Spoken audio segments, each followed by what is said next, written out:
Hare Krishna. Welcome everyone to our weekly Bhagavad Gita session. Uh, let's start the slides.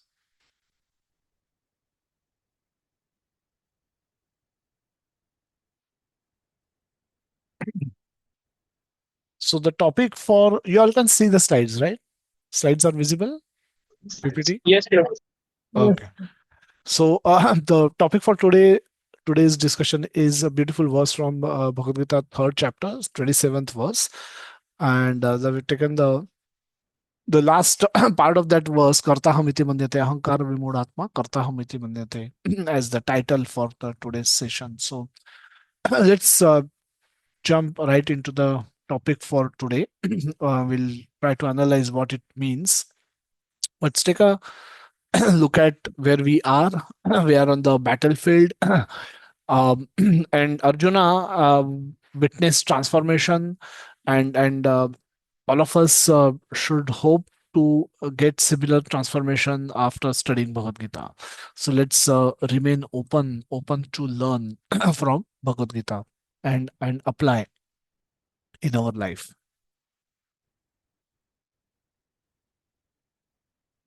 And there's a beautiful word come in the description of Bhagavad Gita. Is one of the verses. Senayor Ubhayor Madhye. This is how it looks like. This is how it has been depicted by the artistic vision, that Senayor Ubhayor Madhye, there are armies standing on both sides, and in between the two armies, the chariot of Lord Krishna and Arjuna is standing, pausing, and they are discussing.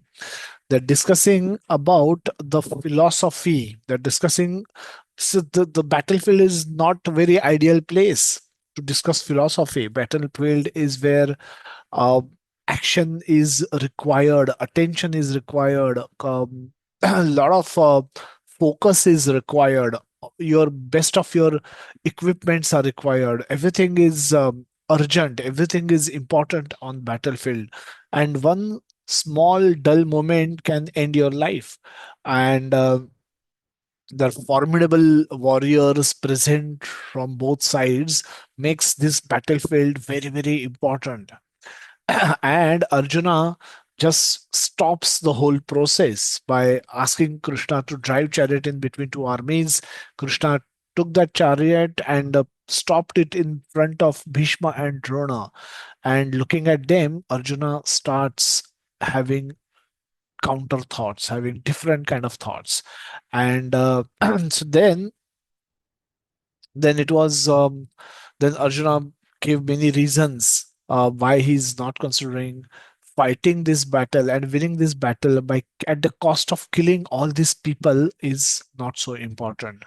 Krishna began his instruction in the chapter 2 by explaining him the importance of the difference between the soul and the body, and and then we elaborated on that top theme in the rest of the chapter. In the chapter 3, we are discussing we'll be focusing more on this section. The chapter 3, krishna is already krishna is we will take a look at a few important section of the chapter 3. This section is from the verse 3.10 till 3.16. We'll do a quick recap of this verse where Krishna is talking about eating. Um, so, in a summary, humans need food for survival. Humans, all of us, need food for survival, and all of us are fully dependent on the nature to provide us with the food grains like fruit, grains, fruit, vegetable, milk, sugar, etc. None of these items which we can eat can be manufactured in the factories that we have. None of these items that for fit for consumption can be manufactured in the factory. So we are forced to use the the the material supplied by Lord. that land, we need water, we need air, we need light, we need sun, moon, etc. So everything, none of these things are owned by us. None of these things are controlled by us.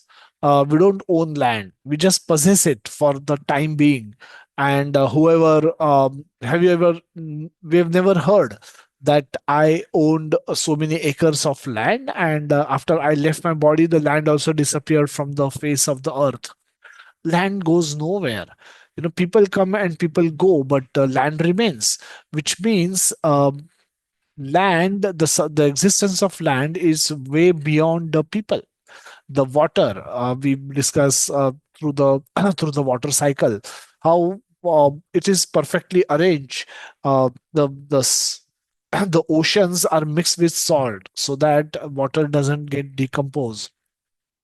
Sun is deployed for evaporation of water into water vapor. Using water vapor and dust, clouds are formed.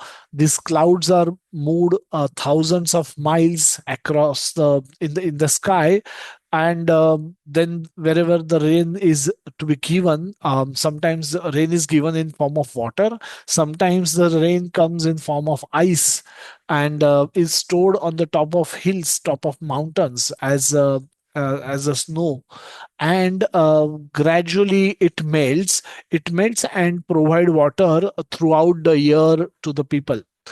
It does not pour all the water at one go and flood the earth. So a lot of so we need sun is there. Sun is deployed by Lord, and because of sun we have heat and light, and the moon is there. It is said in Bhagavad Gita that the taste in the foodstuff comes because of moonlight, and so there, all of these are not in our control, but all of these are absolutely necessary for our survival and our subsistence. So these facilities are provided by demigods on behalf of the Supreme Lord Krishna. Hence, as a basic gratitude, human must offer foodstuffs to demigod before eating. Those who don't understand the position of Supreme Lord, for them sacrifice to demigod is recommended. uh, you one must understand that we are completely dependent. We are, even though we are all independent nations, we are all independent states, we individually also we may consider ourselves as independent people. I listen to no one. I am my own master. I mind my own mind, and so on and so forth. People may have different conceptions of liberation. People may have different conceptions of independence, but in reality everyone is dependent. Everyone is simply dependent for a simple for a simple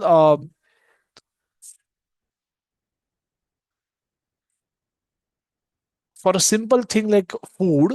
One is completely dependent on Krishna, and so those but so hence one has to offer, one has to understand that one has to understand that one must just a moment.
Hare Krishna.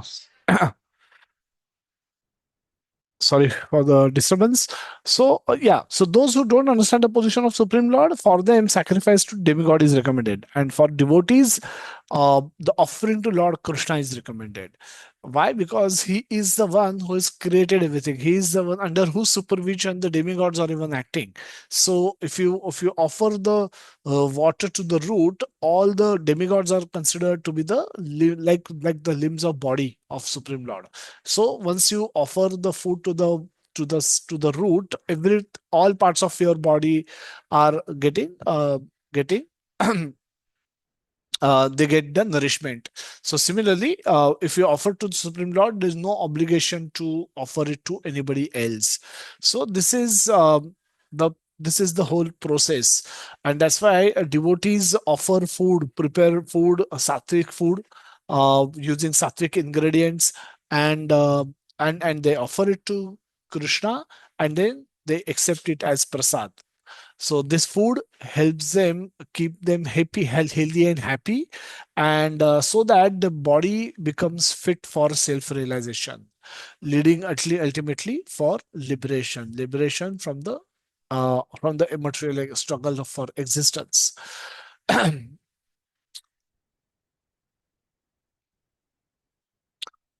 If we forget the purpose of human life and simply accept supply for sense enjoyment, then we are like thieves. Krishna says in the 12th verse of the third chapter that uh, stena eva hi kevalam. That that this is like stealing. You know, you need food, and somebody is in control of that food, and you should accept it only by their permission, and therefore one should not steal, and those who eat food without offering it back is like stealing from the demigod, stealing from the Supreme Lord ultimately. So the thieves are punished by the laws of material nature. A society of thieves cannot be happy. Hence, humans must first offer foodstuffs to Krishna before eating. So, eat only what can be offered. What can be offered? Only the sattvic ingredients, a prasad made up of sattvic ingredients can be offered, which means even the onion garlic cannot be offered, the meat cannot be offered, um, we have to find out what sattvic ingredients are, and cook food with those using those sattvic ingredients lovingly, and offer it with a lot of devotion to Krishna. And then Krishna accepts it, remove the sin out of that food, and then that becomes prasad. Prasad literally means mercy. And then that food, when we eat, our consciousness get purified, our heart get purified, our desires subside. There are many use cases where we see that after eating, simply after eating prasad, our desires for our anarthas reduces. The lust, anger, greed, hatred, and other anarthas, they substantially come down. And if you eat prasad and also start take up chanting of Hare Krishna Mahamantra, then this process increases, the purification process increases very rapidly. Very rapidly, one can experience the transformation that what we saw in Arjuna. The same transformation can be witnessed in our heart also. So, Sayyannamruta Pao Radha Krishna Gunagao. We chant the prayers for prasad, where we say that Sai Annamruta Pao. Annamruta Pao, that this Anna is like Amrut, because it is now tasted by the Supreme Personality of Godhead, Lord Sri Krishna. And such food, when we eat, is becomes like a amrut. It has effect of that of an amrut on us.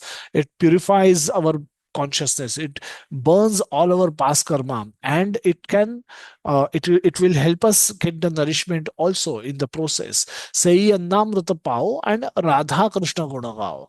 Now, after having got a fit body, nourished by the food stuff that is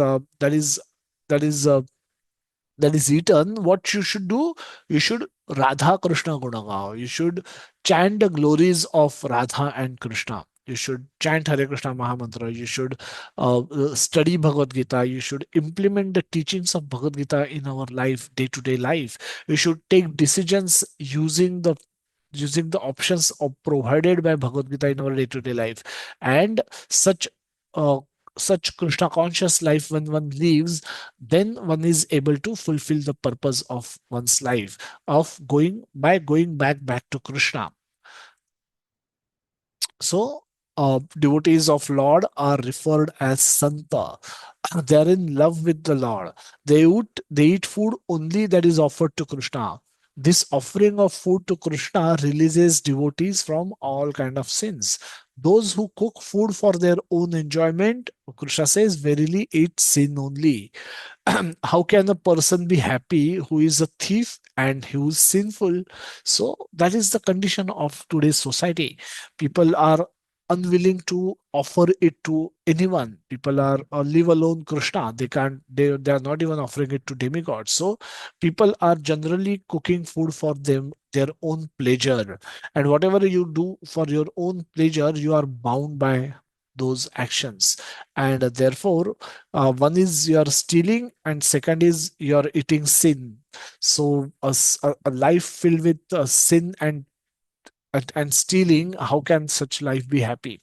So it's not surprising that in the world today, people are in general unhappy. How do we how do we progress in the yoga ladder? So at the bottom you see animal life. Now animal life is considered where the goal of life is eating, mating, sleeping, defending. There is no god, there is no offering, there is no gratitude towards anyone. So the um, simply living life for the sense pleasure is called animal life. There is no consideration of right and wrong, or if even if it is there, it's very very little. There is no consideration of higher authorities. There is no consideration of concept of god per se. So this atheistic lifestyle where we uh, is kind of a animalistic lifestyle where people don't believe in God, people don't have any conception of God, people don't understand the conception of God, people are not willing to people can go to any extent for getting their sense pleasures. Such kind of a life is where the goal of life is purely sense enjoyment, and the survival of the fittest is the philosophy. It is absolutely an animalistic lifestyle. And don't be surprised if you analyze people around us. You will find many people actually are living their lives in according to this principle. Some of them by purpose, some of them without really realizing that this is what is happening with them. So animalistic lifestyle, and unfortunately many people are still living like this. They have no conception of god, they have no conception of offering, they have no gratitude for what they have, and the sole goal of their life is enjoy. And and um, and they believe in this survival of the fittest strategy. So they try to become fit and fit and fit so that they can survive, and eventually they will succumb anyway. But that is really not. They're not able to understand that aspect of life. That no matter how fit you become, no matter how powerful you become, no matter how knowledgeable you may become, no matter how rich you may become, you will become old, you will get diseased, and you will eventually die. Then what is the purpose? What have you achieved? After dying, you will take birth again and you will restart the whole process. Then one may pause and really ask a question, then am I doing the right thing? If I have to do this again and again, life after life, in different bodies, with different parents, with different school, with different language, I have to speak, but essentially I'm doing the same thing. Then why am I doing it? Is there something I'm missing? So this at animal life, this concept itself doesn't exist. So that's a very pathetic way of living. That's very that's very sad, complete misuse of human form of life is in the animal life. And you look around, you'll find many people actually live with this philosophy, and that's very unfortunate. Above them are karmakanda are those who wants to enjoy, and so the goal is to enjoy. And for them, at least they understand that there are higher authorities, whose uh, we need their mercy for us to be able to enjoy. Or if we can make them happy, we can get good quality and quantity of enjoyment. So uh, so they are better than animal because they understand that there are higher authorities involved who can either Hare Krishna Prabhuji, Danut Pram, you are not yes, Prabhuji. audible, Prabhuji. Hare Krishna. I'm not No, audible for it how is long? no, it is audible for me. It is I can audible, hear Prabhuji. you. Prabhuji, you are audible, Prabhu. Actually, you are audible. Okay, Audible, okay. Prabhuji. Yes, yes. Yes. Audible, Prabhuji. Okay, maybe you can just check. Ashwin Bhaji, you can check what's wrong. Okay. So, so karma kand is better than animal life. Sakam karma kam, karma yoga is uh, where where this is similar to karma kand, where the focus is on enjoyment. Nishkam karma yoga is advanced version of this, where at least we are we are doing it for the sake of doing our duty. Karma kanda we are offering, but we don't want anything in return. So Nishkam Karma Yoga is what Krishna recommends in the second chapter of Bhagavad Gita. Jnana Yoga is no work, accumulating knowledge, completely focus on the so minimizing the work. No work is not possible. We have seen that, but minimizing the work, accepting renounce order. Ashtanga Yoga is mystic siddhis. One may acquire mystic siddhis in this, but the focus is again not on Krishna, on increasing our meditation. And finally, Bhakti Yoga. After Ashtanga Yoga, also, even if you may go to the planet, go to the Brahmajyoti, which is Yadgatvana Nivartante Tadha, which is not Tadhama which is not a ultimate destination, but having gone there, one doesn't have to come back. But after going there also, one will want to come back because there is no activity there. That yasmin gatana nivartanti bhuyaha, that having gone there once, you don't have to return. But there also, what we will have to do, Tvameva chadyam purusham prapadye yatah pravrutti prasuti purani. That even after Ashtanga Yoga also, one may attain all the mystic siddhis and one may go to the Brahmajyoti, uh, from where you don't have to necessarily return. But in that Brahmajyoti also, for further progressing, you need to surrender to the Uttam Purusha, the Purushottama, which is difficult for a Ashtanga yogi, and hence he will come back. He will want to come back to the Bhuloka. So one must become a devotee. One must become a devotee. So one may become a devotee here, or one may become devotee here itself, at the bottom of the ladder itself. That depends on how much devotee association one may get.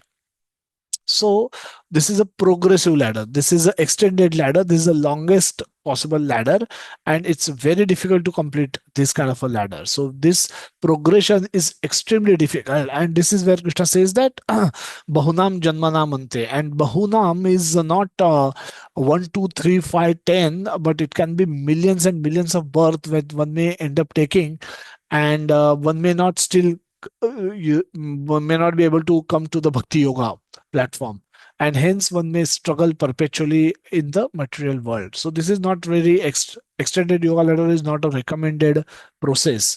The progressive yoga ladder is a shortcut, but it's still very very difficult for anybody to complete. So the best is the express elevator. It's always better if the elevator is there. um, you take that elevator and go to your goal. So if you see the express elevator in the first column, there is a animalistic life, and surrender and association of pure devotees. Now, uh, this is where we come in directly touch with the devotees in this stage only. The after realizing that God exists, I'm in under somebody's control. I'm not control of my life. God is in control of my life. Right from the all decisions in my life practically are taken based on my karmic reactions, which are yet to be delivered to us. And so it's not that I choose to be a man or a woman. I choose to be a Maharashtrian body or a Gujarati body. I choose this parent over that parent. I have no choice. And similarly, what happens in our life is also largely driven by our past karmic reactions. It's not that we don't have any choice at all, but we have very limited choice. And most of our life is driven by our past karma. But this is where one if one comes in contact with devotees and surrender to the pure devotees, understand, hear from them attentively and understand what the philosophy is, and start performing sadhana bhakti, one may rapidly progress to bhava bhakti and prema bhakti and attain Krishna in one lifetime. So this process of express elevator has been provided to us by Chaitanya Mahaprabhu, even though we are not qualified, even though we are not eligible. But because Chaitanya Mahaprabhu want all of us to come and not come after millions and billions of lifetimes, but in one lifetime, in this lifetime, he created this process by simply by chanting Hare Krishna Mahamantra. You can become pure devotee. You can invoke loving sentiments for Krishna, and you can actually attain Krishna in single lifetime, one lifetime. And Prabhupada uh, took the same process and distributed that process across the world by establishing temples where people can learn the philosophy, people can practice devotional service, and everybody can go back to Krishna in one lifetime. So this is express elevator Prabhupada and Lord Chaitanya Mahaprabhu has given us.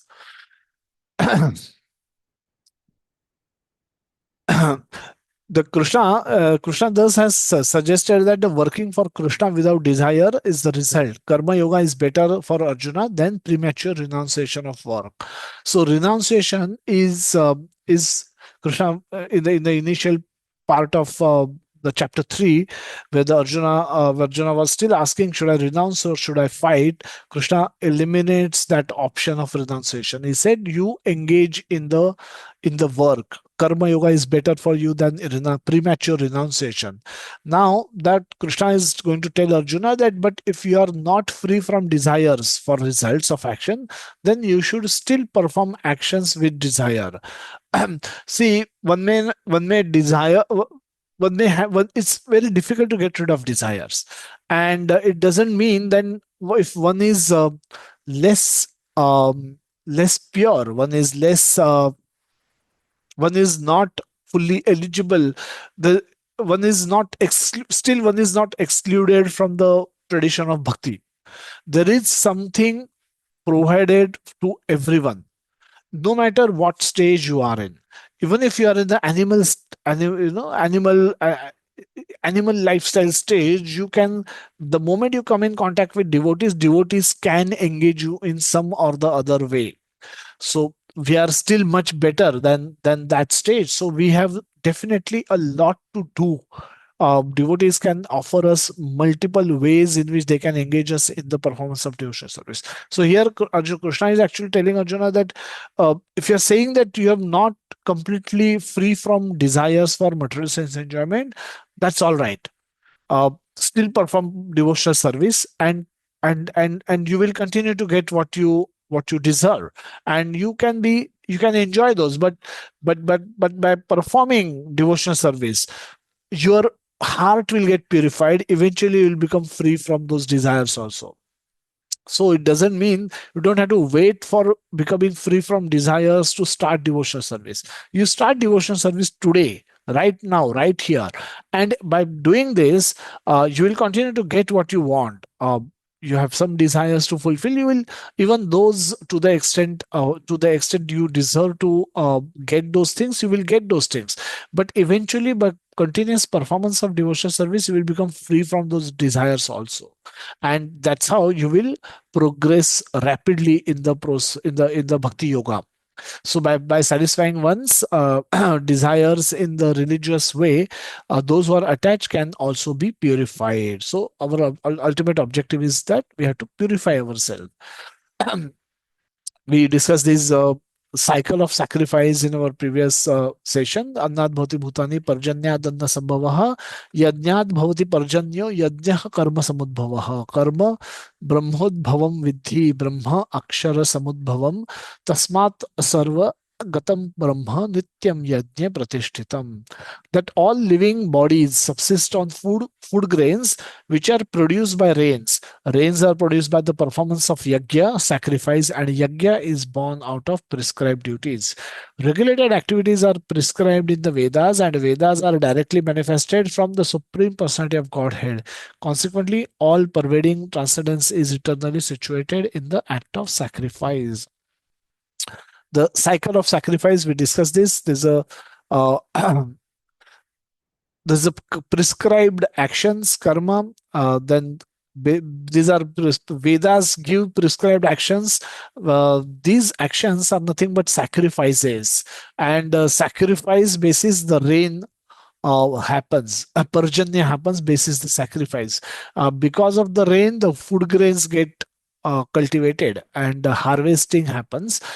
Food grains subsist, help living entities subsist, bhutani, living entities, and akshara. So this is how the cycle of sacrifice continues. Evam pravartitam chakram nanu vartiyatiha nanu नानुवर्त्यतिह यह अघायुर इंद्रिया आरामो मोघम पार्थस जीवसी. My dear Arjuna, one who does not follow in human life the cycle of sacrifice thus established by the Vedas certainly leads a life full of sin. Living only for the satisfaction of senses, such a person lives in vain. Now, this is such a such a strong statement that Krishna made, that that if you are not following this cycle of sacrifice, then your life is full of sin. And living, the verse is living only for satisfaction of senses, such person's life is in vain. So again, it's a it's a this is the purpose, um, that the sense pleasure, increasing the quality and quantity of our sense enjoyment is the goal of life for most of the people. Most of us probably also had the same life, because we see in the world, everyone is driven by this same purpose, either for themselves or for their family or for maybe their nation or their society, their group of society. So everyone is trying to improve the quality and quantity of their sense enjoyment. And this is the goal with which most of people we see in the world live their life. But Krishna says that this is a life lived in vain. It's a waste of lifetime. So what should you do? You should follow the cycle of sacrifice. Become a devotee, offer everything to Krishna, and perform devotional service in your life. Then he says, is it that only some of you need to do this? He says, no, that's not the case. Yad yad achariti sreshthas tattat evitaru janaha yah sa yat pramanam kurute lokostadanu vartate. Why? Who should do this? He said everyone should do this, especially the leaders in the society must do this. Whatever action a great man performs, common man follow. And whatever standard he set by exemplary act, all the world pursues. Very significant instruction to us that the and in the in the purport to this verse, Prabhupada writes that the parent, teacher, and king, they are natural leaders. We see Lord Krishna is carrying Nanda Baba's footwear on his head, and Nanda Baba is accepting it. Then the teacher, Lord Krishna, is sitting in the assembly of a student and learning from Sandipani Muni when he went to Gurukul, and Lord Ram is the king. So they are natural leaders, and they must lead their all those who are dependent on them. A father, the whole family is dependent on the parents, so they must give proper direction to their all the members in the family to give proper goal of life. Goal of life is not just to live happily and increase the quality and quantity of our sense enjoyment, but goal of life is to become Krishna conscious and attain Krishna and end the cycle of repeated birth and death in one lifetime. So that is goal of life, and everybody should direct all of those people who are dependent on them in that direction. A teacher should enlighten student with this knowledge. A king should follow in person the same thing, and ask everybody else to follow the same thing. So he personally should demonstrate, and he encourage everyone to follow the same path. But in reality, the people who are considered as role models or ideals are the people that we see in the world. We see film stars. A lot of people idealize, their film stars are their ideals. They want to become like them. They want to follow like them. They either the film star, the sports personality, political leaders, or wealthy businessmen. People consider them to be the ideal, and they want to follow them. They want to become like them. They are their goals. So that's what's the problem in this. They're not spiritually minded people. They might be good people. Some of them are not even good people. We, as we go closer to them, we realize uh, their screen life and personal life are completely opposite. Could be opposite. With on the in the public image they may have, can be of a good person, and in the reality they could completely be opposite of what they present themselves on the screen. So they may actually lead to different personal lives. And so it can, after realizing who they really are in the real life, one may actually get completely disappointed. Why we are following such personalities. And even if they happen to be good people, still if they are not spiritually minded, they will not be able to lead people to end their cycle of birth, which means these teachers will come back, and the students, those who are following them, they will also perpetually get locked in the spiritual, in the material world. So following such leader is not helpful. Following such people, role models for the youth is misleading. Prahlad Maharaj say in his instruction that the blind are leading the blind. Blind people are leading other blind people, and all of them are going and falling in the ditch, and everyone is suffering in the process. So one should not try to mislead people. One should not try to mislead people. So if, unless you have a ability to lead people to the kingdom of God, otherwise you should not unnecessarily mislead people, and you should find your own path, correct path, and then you should help others find their own correct path as well. So these people may not have high moral values in their personal life. Their personal reality could be complete contrast to their public image. And by following such people, one may only get disappointed at the end.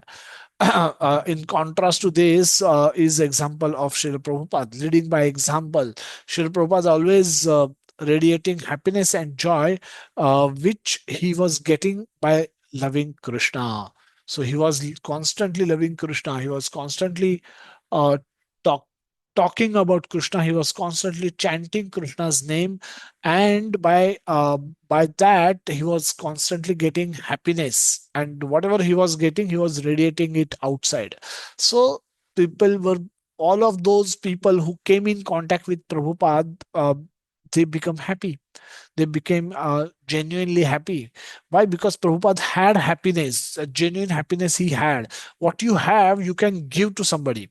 What you don't have, you can't pretend that you're giving it to somebody. If I don't have $1 million, I can't give even $1 to other. I don't have any dollars, $0. When I have $0, uh, I may claim to have $1 million, but in reality, I have nothing and I can't give anything because I don't have it in the first place. So Prabhupada had happiness. Prabhupada was completely happy. He was Atmaram in that sense. He was completely happy within. And because he was happy, he could give happiness to others. So he had the philosophical knowledge. But the most attractive thing about Prabhupada was his high energy and happiness, his ever eagerness to speak about Krishna, and his firm faith in Krishna and his spiritual master, that everything will happen, everything will come.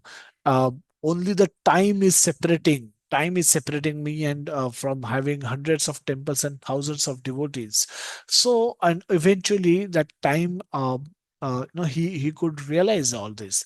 When he left his body, he started his movement in 1966, and when he left his body in 1977, he had about close to 100 plus temples and centers, and thousands of initiated devotees, thousands. He personally initiated them,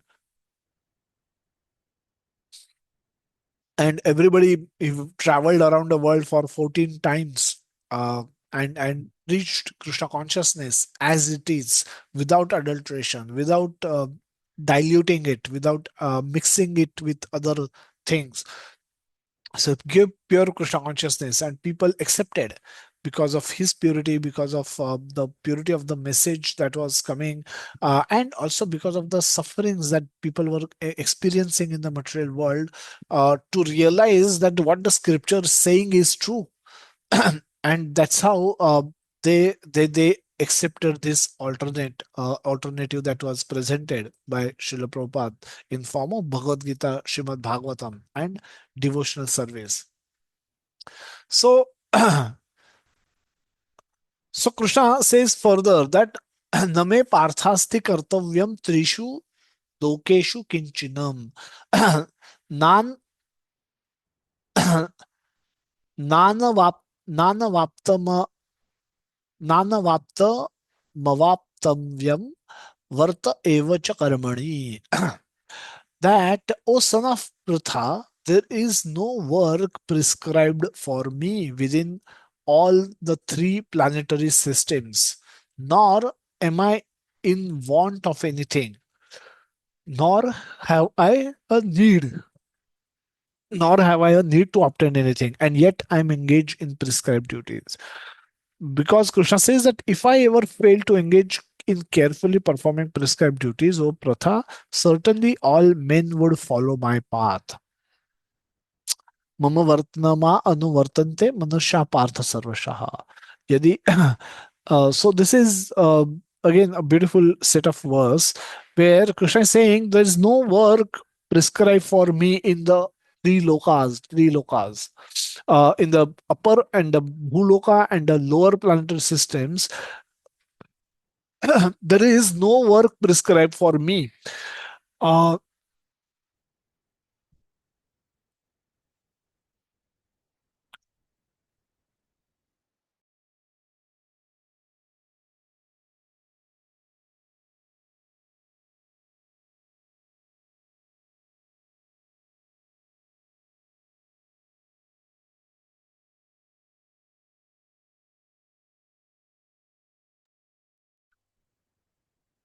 yeah. So Krishna says, yet I am engaged. I don't have to do anything, but I am still engaged. Just to show people that people should also uh, people should not give up work, citing my example. And hence, I am also engaged in the performance of prescribed duties. So Krishna is actually, why should Krishna work? Now, Krishna says there's nothing, no duty attached to me. There's no prescribed duty for me. And Also, I don't want anything, or I don't have a need to obtain anything. So if you think about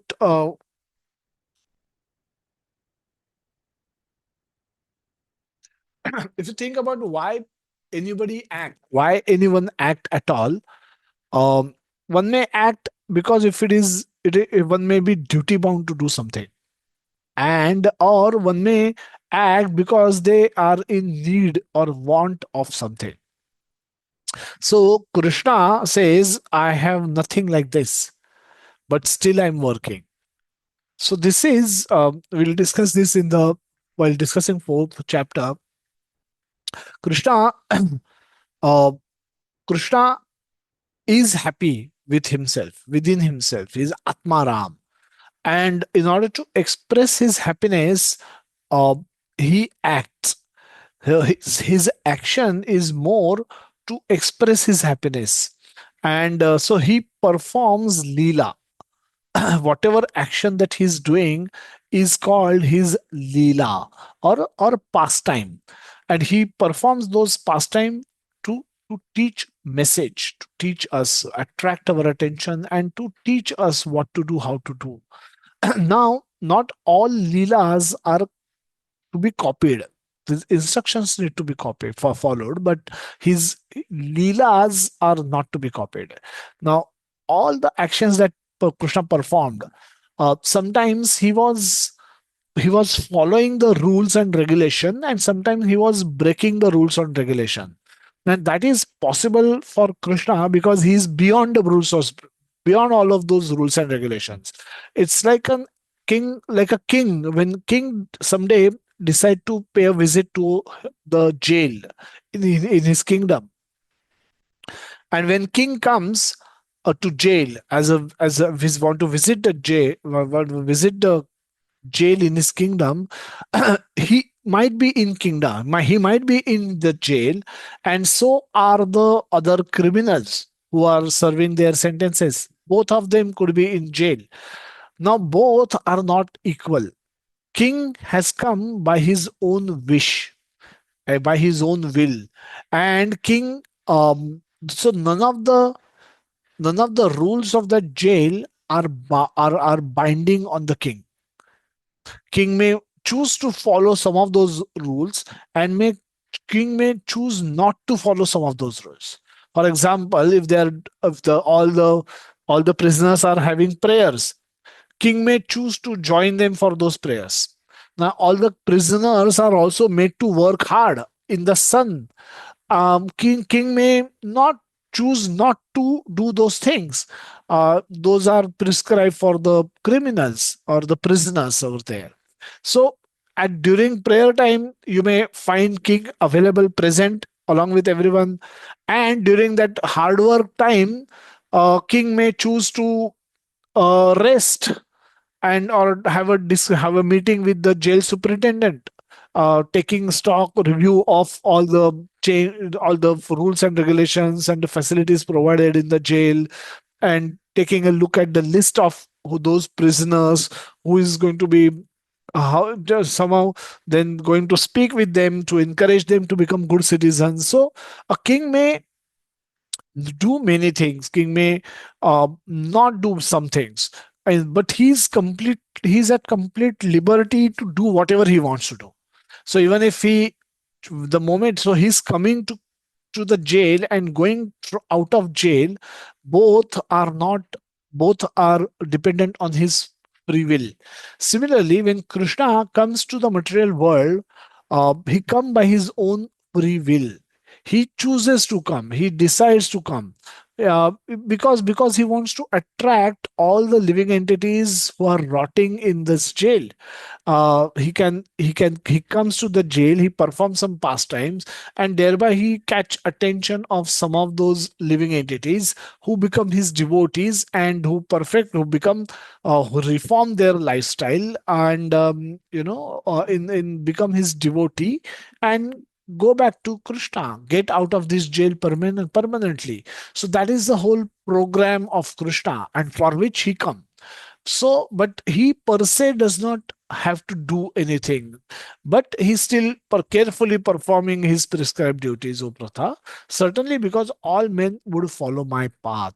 Now, sometimes he may perform all the prescribed duties to the as decided, as written in the Vedas, and sometimes at his by his own will, he may choose not to follow the rules given in the Vedas for the common men. But we should follow we should follow the rules given by our acharyas for becoming a devotee, and thereby we can only purify our consciousness and then be able to perform devotional service consistently. Krishna says further that उत्सिदे यु रिमे लोका न कुर्याम कर्म चेदहम शंकरस्य च कर्तास्याम Swam upahanya mimaha prajaha. If I did not perform prescribed duties, all these worlds would be put to ruination. I would be the cause of creating unwanted population, and I would thereby destroy the peace of all the living beings. In the next couple of verses, Krishna says that as the ignorant perform their duties with attachment to results, learned may similarly act but without attachment. Okay. Ignorant may perform duties with attachment to the result. Krishna says learned may similarly act. Externally, they both may look similar while acting, but without attachment. But their inner motives are different. Externally, both are working, and one is working because he's attached to the results, and then he wants to enjoy those results. But second one, the devotee may engage. Devotee may maybe engage in acting. Uh, without attachment for the sake of leading people on the right path. So, 26th verse, Krishna says, so as not to disturb the minds of the ignorant man attached to the fruitive results of prescribed duty, a learned person should not induce them to stop work. Rather, by working in the spirit of devotion, he should engage them in all sorts of activities for the gradual development of Krishna consciousness. So even if you are not able to give up your work today, it doesn't mean that you should not become a devotee. You should add devotional service into your life. Whatever your life is, whatever you are doing, whatever you're busy doing, you should add devotional service element into those activities, and thereby um, gradually you will begin the process of purification. In the spirit of devotion, one may engage in all sorts of activities, and but that's how you'll gradually progress. You'll gradually become purified, and you can become pure devotee. Prabhupada write in the purport that a person in Krishna consciousness and a person not in Krishna consciousness are differentiated by different desires. A Krishna conscious person does not do anything which is not conducive to development of Krishna consciousness. He may even act exactly like the ignorant person who is too much attached to the material activities. But one is engaged in such activities for the satisfaction of his sense gratification, whereas the other is engaged for the satisfaction of Krishna. Therefore, the Krishna conscious person is required to show the people how to act and how to engage the results of action for the purpose of Krishna consciousness. This brings us to the beautiful verse. Prakriti he kriyamanani gunahe karmani sarvashaha. Ahankara Vimudhatma Karta hamiti Manyate. It's an extension of the previous verse. The spirit soul, bewildered by the influence of false ego, think himself the doer of activities that are in actuality carried out by the three modes of material nature.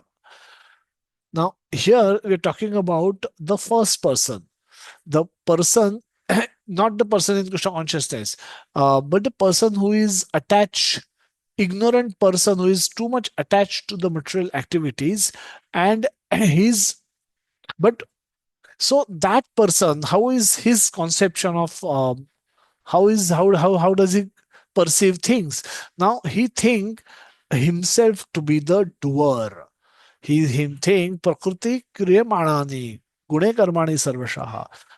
The things are actually happening because of the three modes of material nature, gunas, the sattva guna, rajoguna, and tamogunas. Because in actuality, things are carried out by the three gunas, three modes of material nature, that is sattva, rajo, tamoguna.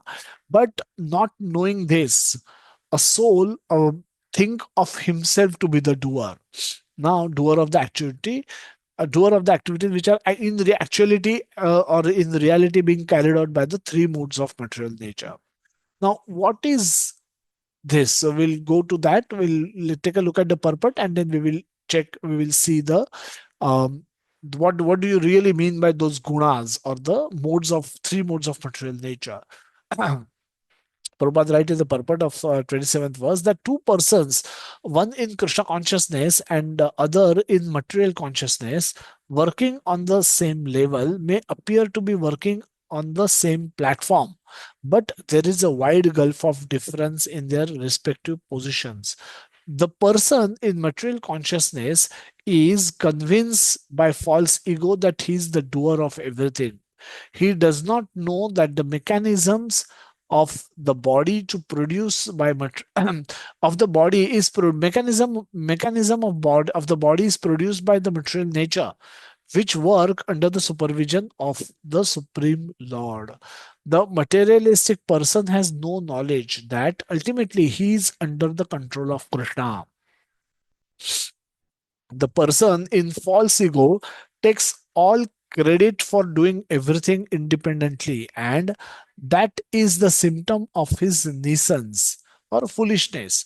He does not know that this gross and subtle body is the creation of material nature under the order of the Supreme Personality of Godhead, and as such, his bodily and mental activities should be engaged in the service of Krishna, in Krishna consciousness.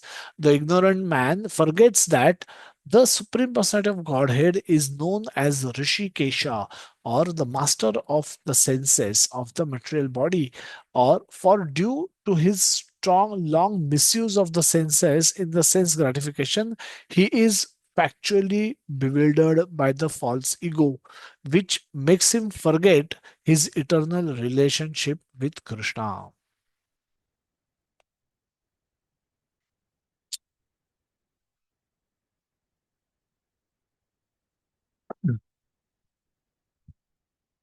So, so how do we understand this verse and the purport? So let's and how do we understand in general the three modes of material nature? What are really they, and how do they act? Where do they reside? And how do we understand them? There's an independent chapter, chapter 14, where Krishna speaks about these modes of material nature in great detail. But starting from this verse, they appear intermittently in the Bhagavad Gita.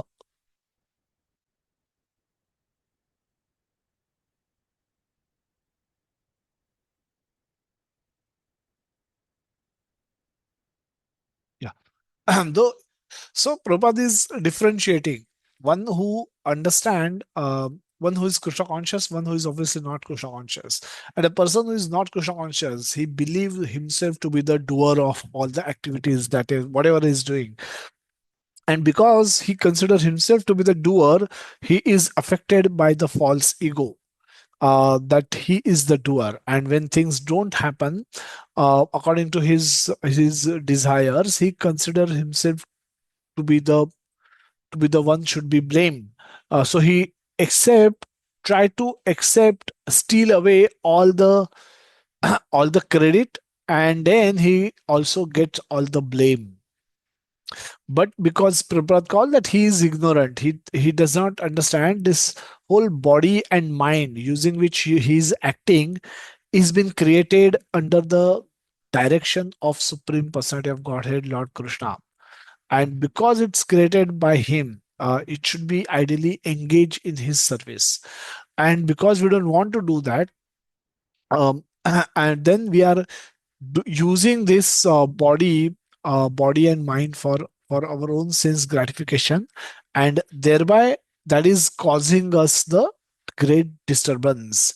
Why? Because sometimes our actions will be successful, sometimes our actions will be unsuccessful, and we will also, if we claim credit for all the success, we will get all the blame for failure also. And hence, but in reality, neither the success was 100% yours nor the blame is 100% yours, and this understanding is vital. And so this is again something similar to a point that we discussed in the while discussing chapter the Karmane Vadikarastenas, where we say that how we are not in complete control, and Krishna has to sanction whatever our desires are. Krishna has to sanction them for us to be able to get the results.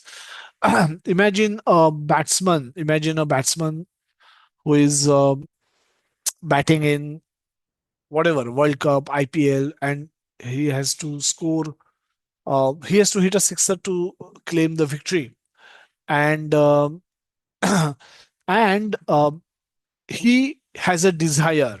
He's obviously want his team to win, so he has a desire to hit that six on the last ball of the match and win the win the trophy, whatever that is. Now he has a desire, and he has done chesta. He has practiced in past, so he's fairly confident that he will be able to swing the bat in such a way that the ball will go for a six. And Krishna says here that now one may desire, one may also perform some chesta or endeavor, but but everything else is actually the happens as per the sanction of the Lord. Um, Seeing soul desiring, expressing a desire that he wants to hit sixer on the last ball and win this trophy, Krishna either sanction that desire or does not sanction that desire. So, if Krishna has not sanctioned that desire, then the material nature will work in such a way that he is not able to hit that sixer and win the match. If there is no sanction, so the sanction happens first, and then the material nature executes later. Material nature may execute it in such a way that he may end up hitting a boundary, not a six. So the team is not still winning. He or worst, he may not be able to swing the bat at all. His hand may get cramped or whatever. The muscle can get pulled, and he may try to swing the bat, but bat only may get he may lose the bat, or he's not even able to swing the bat at all because of some muscle pain, muscular pain, or whatever. So, or he may swing the bat with all the force, but the ball may go back to the wicket keeper or whatever. There could be n number of possibilities that can happen, because of which he will not be able to score the 6 runs that are needed for winning the match. So how the execution will happen of Lord's desire, Lord's sanction, that is left to the material energy, and material nature executes it in the best possible way, um, but still in compliance with the Lord's desire. Now, take this situation to a doctor who is treating patient, and so a doctor may have a desire to cure a patient, and may attempt to examine patient and diagnose the patient based on his experience and may give some medicine. But if Krishna's sanction is not there, this his disease will worsen and eventually the person may die. But if Krishna's sanction is there, we have seen numerous cases where doctors have given up hope, but people have become healthy, people have recovered. And so that's also seen. That's also seen. So what should be if I'm that doctor, what is it that I should be thinking? One should realize as a doctor that curing patient 100% is not in my control. I may have a desire to cure. I may attempt also to cure. However, but everything else depends on the will of the Lord. Everything else, if Krishna has sanctioned, the patient will get cured. And Krishna has not sanctioned, the patient will not get cured.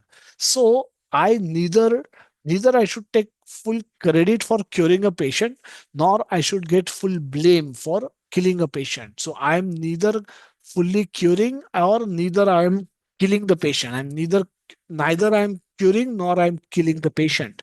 So I'm just doing, um, I'm just expressing desire and I'm doing some chesta. I'm doing some endeavor based on my knowledge, whatever I have, whatever I remember. So, so in life, if I were to be the independent doer, then as a doctor, I should always be able to cure a patient. No patient should die in hospital in front of doctors. But we see in reality that happens. And doctors may come out and may simply say that it was bad luck. Um, but where's the question of luck? If if you control everything, then there should be no scope left for luck. If we control everything, if we are in complete control, and that's what most people in this world think and act as if they are in complete control. They don't recognize the role of Lord, role of Krishna in their life. And hence, um, when things don't go according to their desires, they get into depression. So this is the root cause of depression, is not understanding the role played by Krishna in our life. If we try out 4 5 things and none of them work, we will think we have become a failure. We are the failure. We will not see this, that when things were becoming successful also, it was becoming successful because of Krishna's role in it, because of Krishna's sanction in it. And when they are not becoming successful, it also is happening with Krishna's sanction. So I should not alone to be blamed. Whatever I can improve, I should improve. But apart from that, I should accept the result as is, knowing it to be the sanction by the Lord. Now, coming back to the modes of material nature.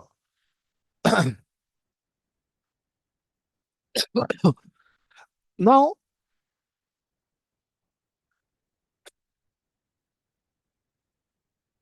as we discussed in one of the previous sessions, that soul is the foreign entity. We don't have to search for aliens. Soul is that alien on in this material world. Just like when we go underwater, we wear a different kind of dress. When we go in space, when we send people in space, we need different kind of dress. For fighting with fire, we need different kind of dress. So similarly, when soul comes to this earthly planet, Bhuloka, soul requires a special kind of a dress in order to be able to interact and deal with the world.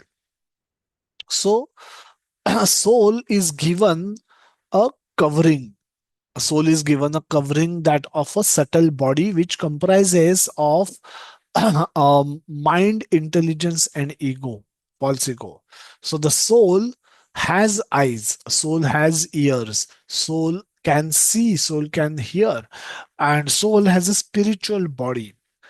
Now, this soul is first covered by subtle body, which comprises of mind, intelligence, and false ego.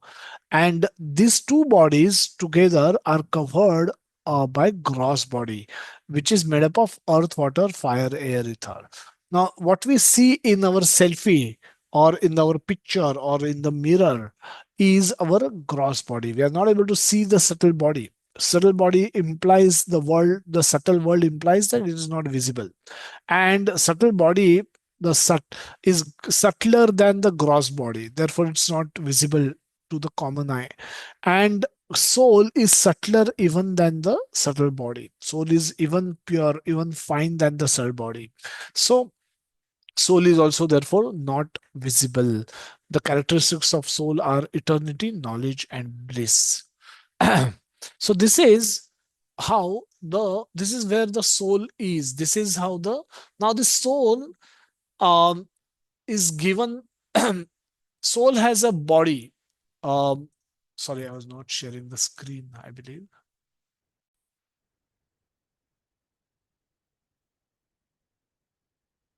Were you able to see the screen earlier? No, Guruji. Yeah, can you see the screen No, now? Prabhuji.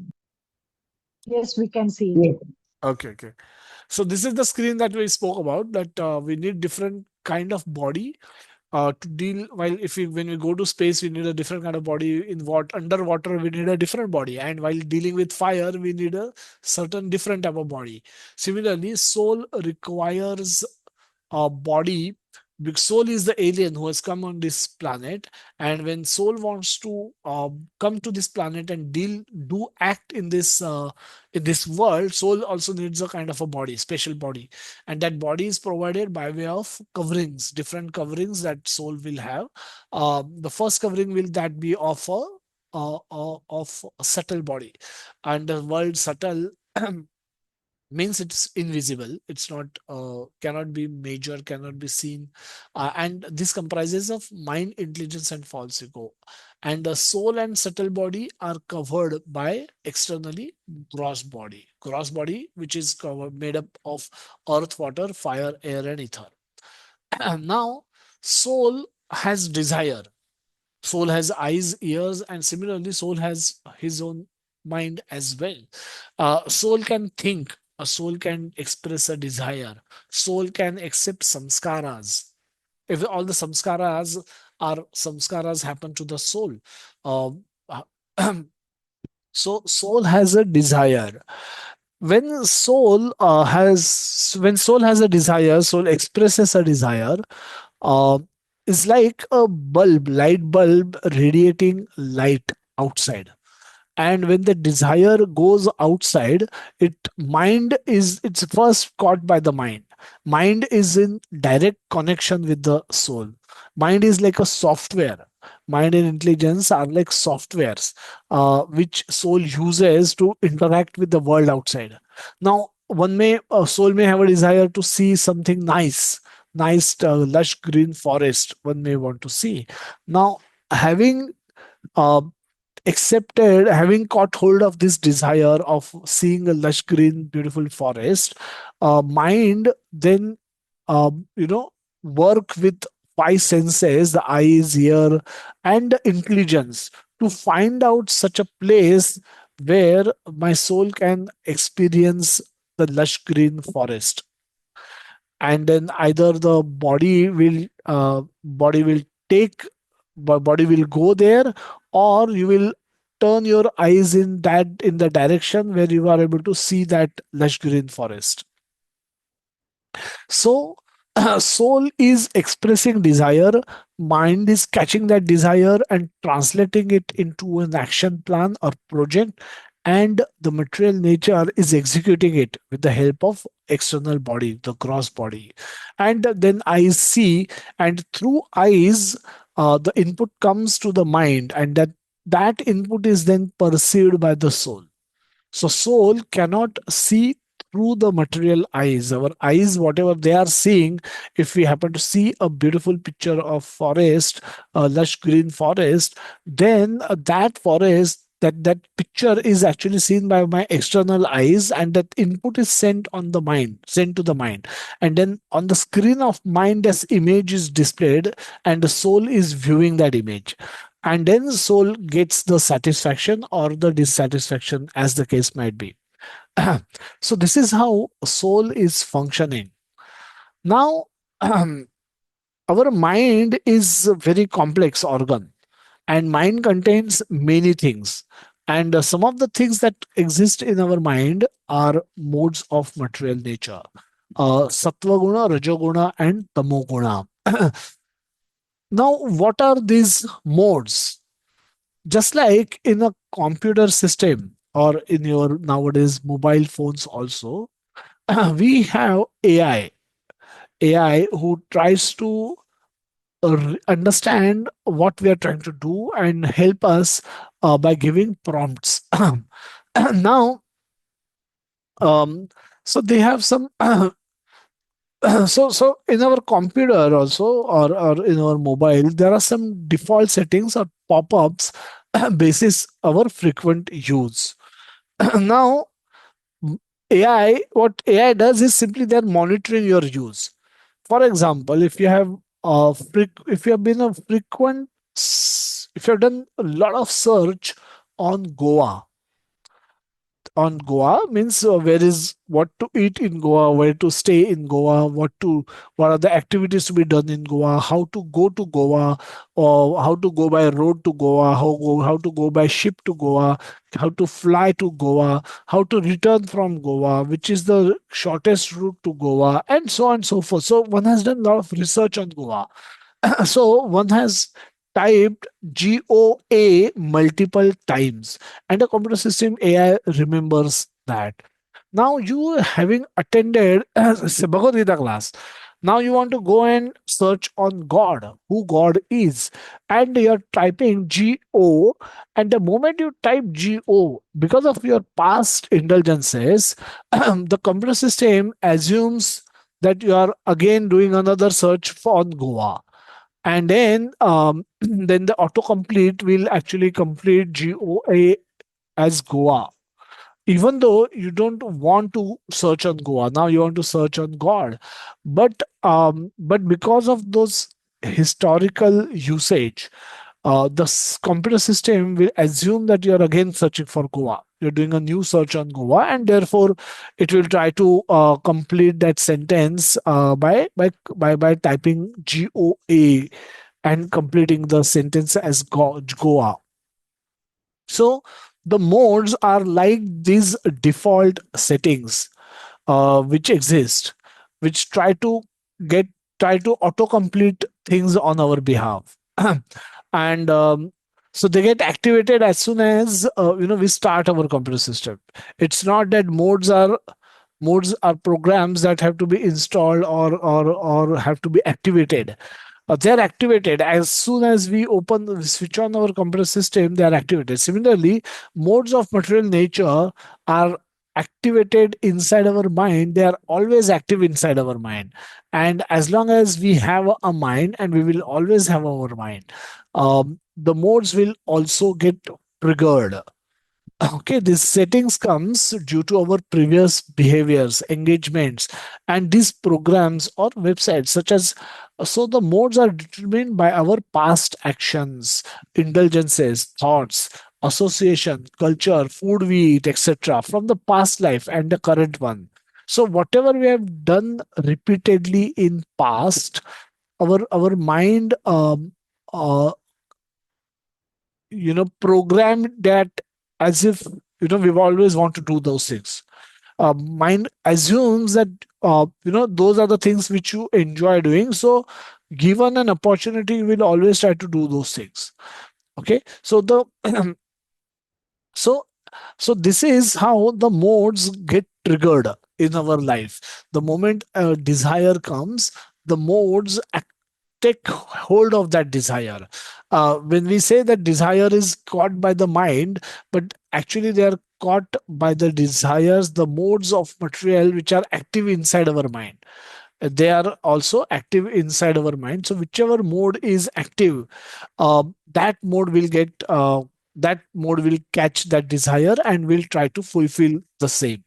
Example can be when a soul may experience hunger at a bodily level. These are the bodily bare minimum actions. So all of us will feel hungry. So a soul expresses a desire to eat something. Now, if mode of tamoguna is in dominance or is prominent in my mind, then it will propose me to eat some meat, kill some animal and cook and eat, or give me all those suggestions, where I will be forced to eat meat or non-vegetarian food. Why could this be happening? This could be happening because that is what I have done for my, and that is the mode I operate in, and that is what I have done often. And if that is the case, then the first suggestion will be from that, where my usage has been maximum. So if I have been eating non-vegetarian foods often in my life, and then the moment the desire, every desire to eat will be supplied with non-vegetarian options. That is how the modes actually work inside our mind. Let's take a example of a movie hall. uh, Suppose a fire breaks out in the movie theater. Typically, uh, there will be people inside that movie hall, and they can be, if we broadly classify those people into three categories: those who are in sattva guna, those who are in rajoguna or tamoguna. uh, Sattva guna is called mode of goodness. Mode of passion means rajoguna, and mode of ignorance is called tamoguna. Now, if we have bunch of 100 people, or maybe 90 people, 30, 30, 30, each in each of these gunas, how will they act? Now, basically, gunas drive our behavior. Gunas drive our behavior. So if you are in the sattva guna or a mode of goodness, you will not instantly act. You will take a pause.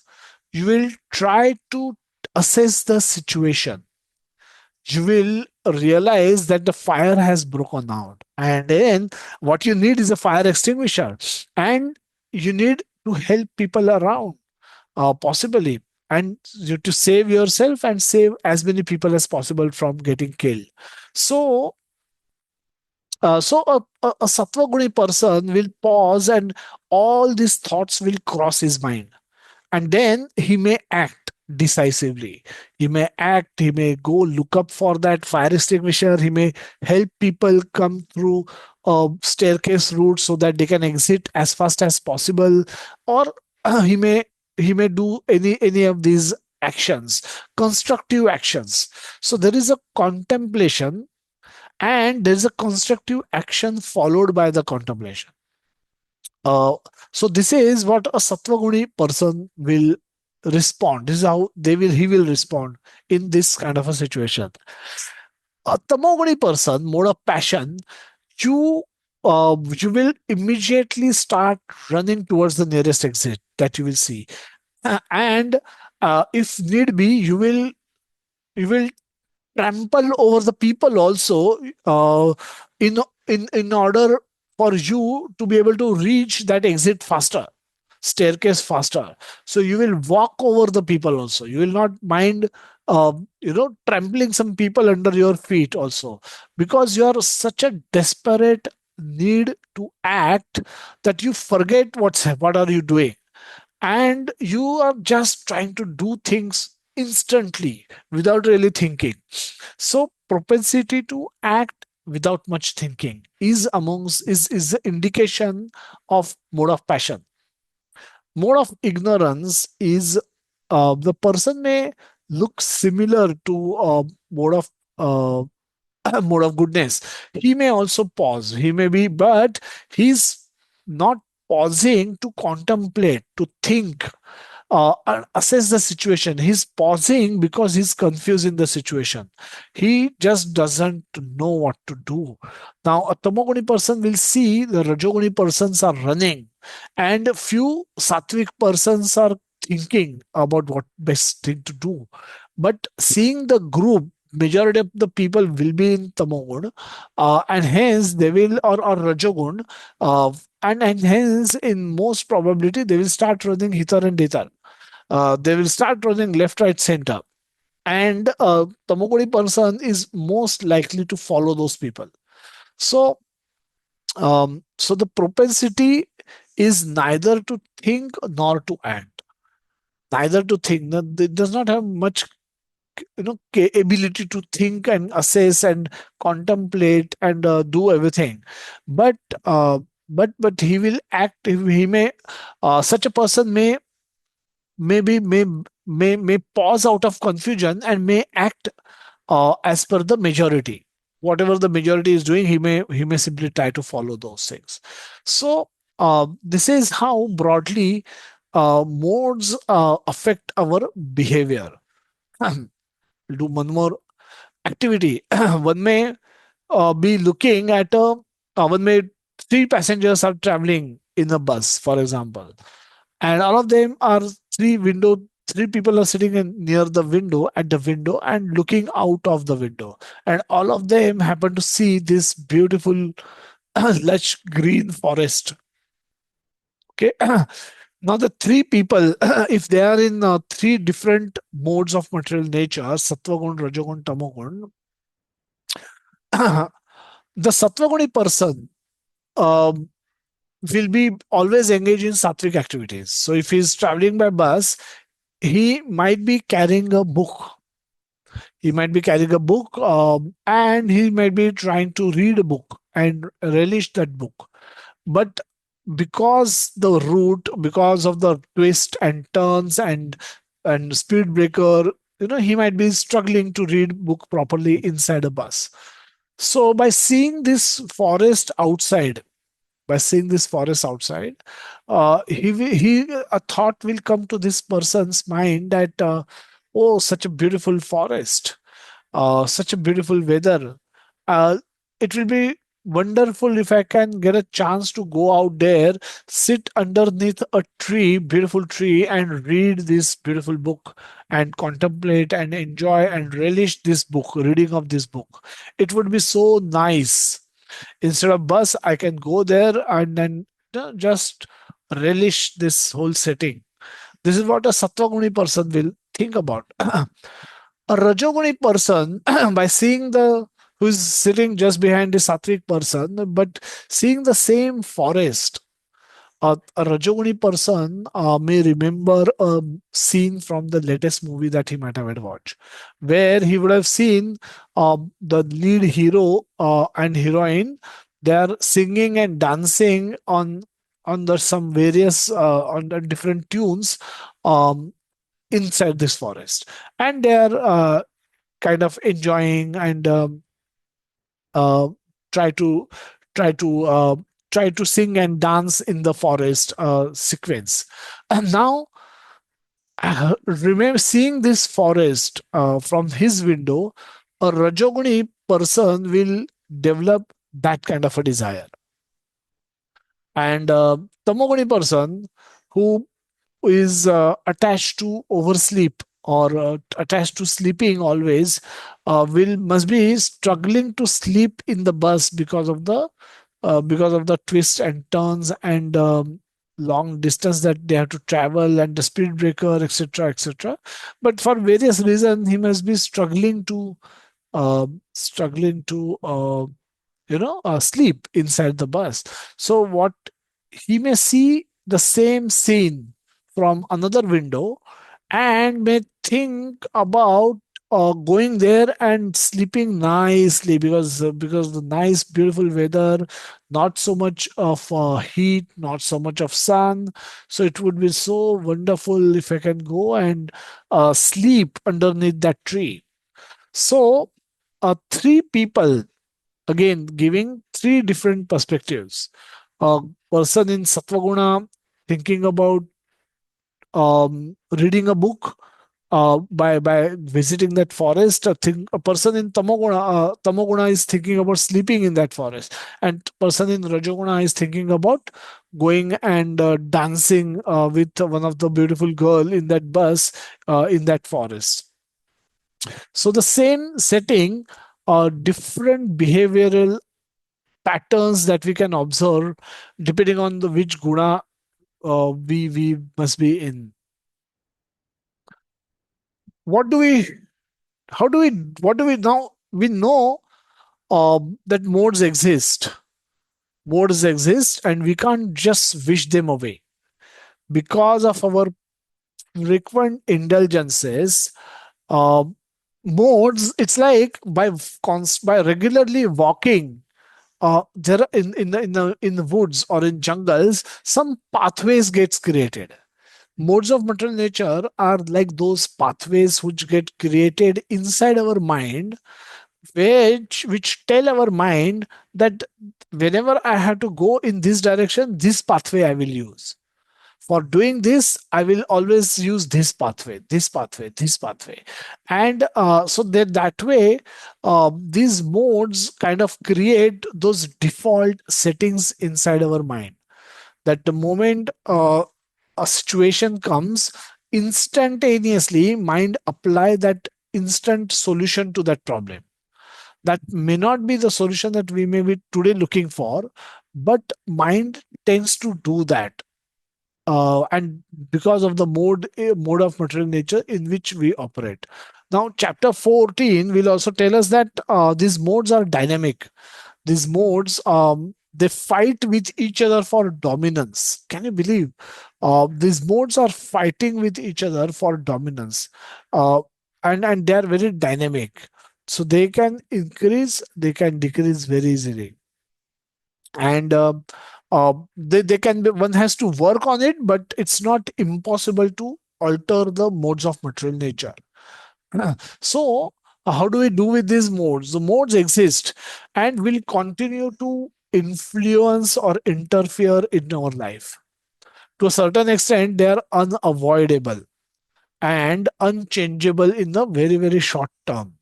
So one cannot completely ignore or surpass them. And also, one should not completely surrender to the demands of the modes also, and only act according to their instructions. uh, Animals behave only as per instincts without any discrimination. So in the short run, we need to act according to the modes we possess, or and dovetail our action in the Krishna consciousness. So how do we do this? um, in the short run, so by engaging the 14th chapter also gives this solution, that by engaging in devotional service, you can differentiate, you can discriminate, and then you can alter your actions. For example, if I while typing in the computer, when I type go and the computer completes that as God, I have a choice to go back, delete that D, uh, delete that A and replace it with D. So now I'm searching on God. Now this requires little bit of extra endeavor, but if one is aware, then one will not mind, uh, you know, doing that extra effort of changing our defaults from Goa to God. So it's not impossible, but it may require slight effort on our part. And one has to recognize that what modes I'm operating in, and that requires some sadhana.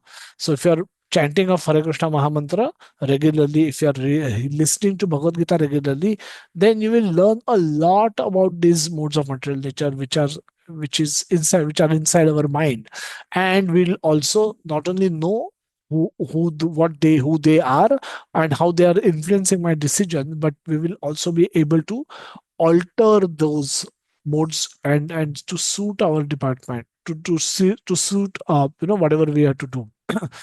So the modes exist and will continue to influence and interfere in our life. To certain extent, they are unavoidable and unchangeable in the short run.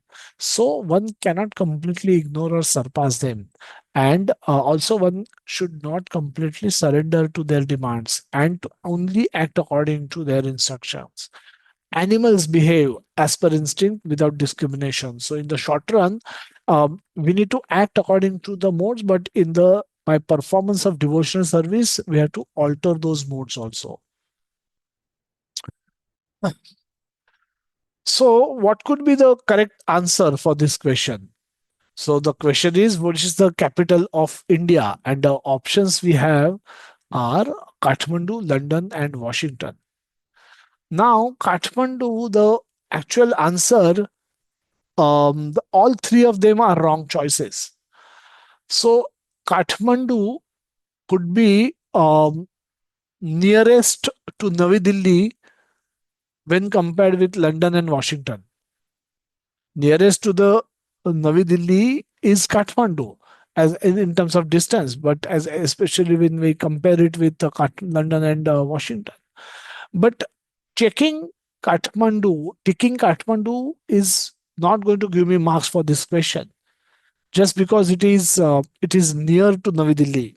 So um, so this is the position of this acting in the gunas, that all three gunas are wrong choices. All three gunas are wrong choices.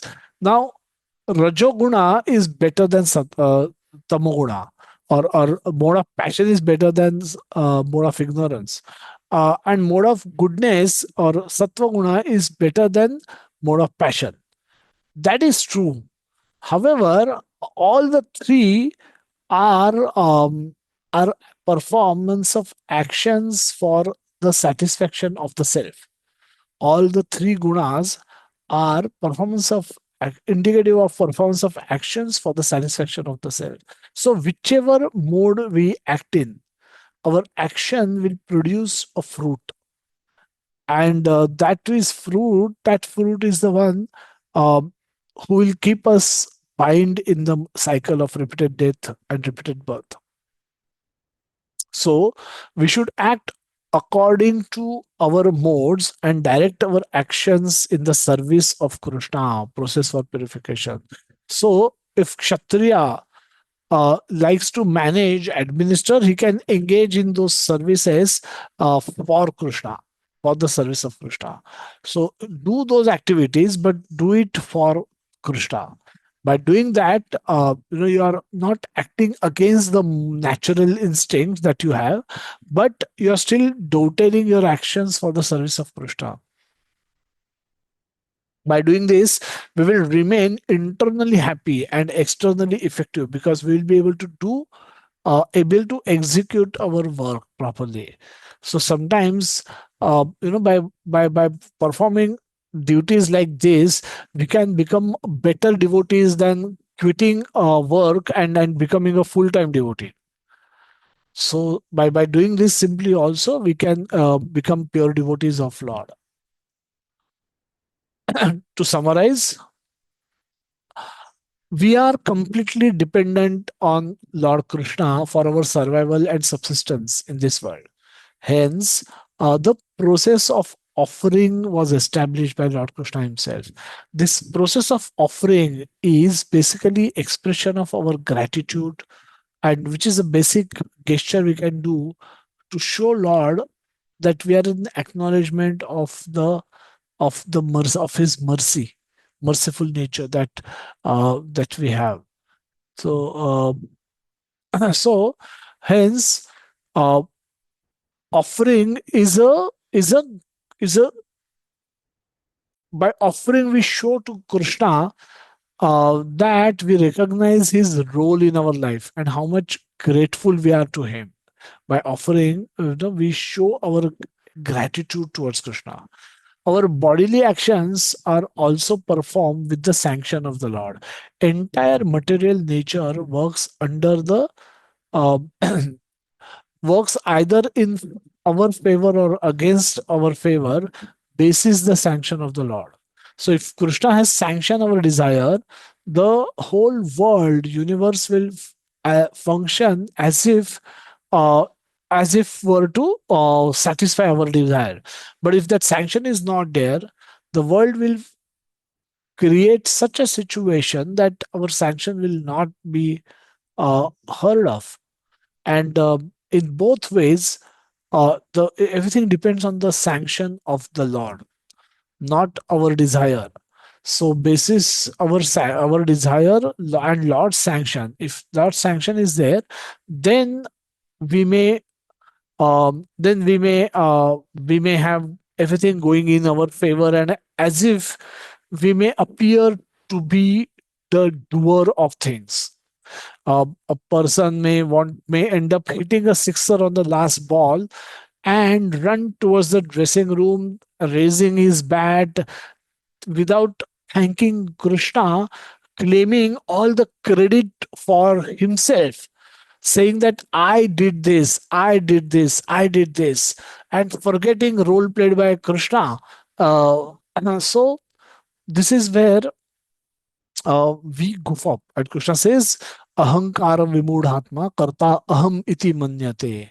When you don't remember this, then you will end up claiming credit for everything that you are doing. So entire material nature works either in our favor or against us basis the sanction of the Lord.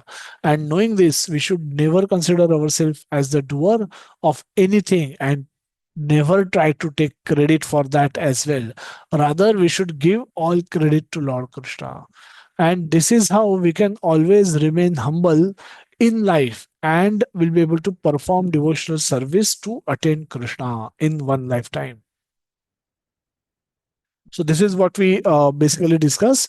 We also discuss in brief um, about about the modes of material nature, and those will come. This discussion will come again because there are more than 100 verses in which Lord Krishna describes the modes of material nature. It's important for us to recognize these modes. It's important for us to understand these modes and their interaction with each other. And during our interaction with each other, if you are in a mode of goodness, you can't possibly very effectively deal with a person who is in mode of ignorance, because the values, things that you will value will be completely opposite. You will value mental contemplation or intellectual thinking, or the person in tamoguna will value sleep and rest. The eating will be opposite, and so everything will be, so the a lot of our relationship issues we can trace down um, to the different modes or relationship clashes that we might have had in past. You can trace them down to the different modes in which you both were operating at that point of time. And as I said, modes are dynamic. It's not that you're always going to be in one mode always, but there will be a dominance of one mode over the other, which makes it very difficult for you to change gear. So in our interactions or for while analyzing our own life, uh, the information about the modes of material nature can become very, very useful. And that's why Bhagavad Gita is advanced science, advanced psychological science. And as we'll move further in Bhagavad Gita, we will understand how beautifully Krishna describes these modes and the activities that we perform under the influence of these modes elaborately. And that's how we get deeper and deeper understanding of the modes of material nature. And having understood them, we can use that information to our favor. Okay. So I'll just pause here. I'll see if there are any questions anybody may have, and or else we can conclude today's session. Yes, Sanjeev Prabhuji. Hare Krishna Prabhuji, thank you so much for such a wonderful session today. So, as you mentioned, your actions need really the sanction of the Lord, and one should be grateful to the Lord for that. Like you gave the example of, the cricketer hitting a six, thinks he's done it, but it really needs the sanction of the Lord. So, if you extend this argument further, even the person who walks down or comes to this path of Krishna that also really, I suppose, needs the sanction of the Lord that you've, come down this path. So how does one explain this in the sense, who is the person who comes to this path of Krishna consciousness? If it is really the sanction of the Lord which decides that, who's the person who gets this kind of mercy of the Lord? Thank you. Thank you so much, Roji. So in the same prayer, Prasad prayer, no, we have a beautiful prayer that that says that Mahaprasade Govinde Namo Brahmane Vaishnave. And it further says that Swalpa Punya Vatan Rajan Vishwasaneva Jayate. This is a conversation between Narad Muni and Yudhishthir. So therefore, Narad Muni is describing Yudhishthir as Rajan. And he's giving symptoms of a person who will have faith in these six concepts. Which are the six concepts? That Mahaprasad, food can become prasad. You need faith for that because practically nothing changes. Six puris went inside, six puris came outside the altar. But Krishna, by glancing over the food, he can eat and he can remove sin and give his mercy. Mahaprasad. You need some understanding of scripture and some faith to accept that understanding. Mahaprasade Govinde. Now, Krishna himself, Namo, that name of Krishna is also equally powerful as Krishna, or more powerful than Krishna is his name. Simply by chanting Hare Krishna Mahamantra, you can win over Krishna. Ajit ko bhi jita ja sakta hai. Bhagavatam says that he's Ajit otherwise.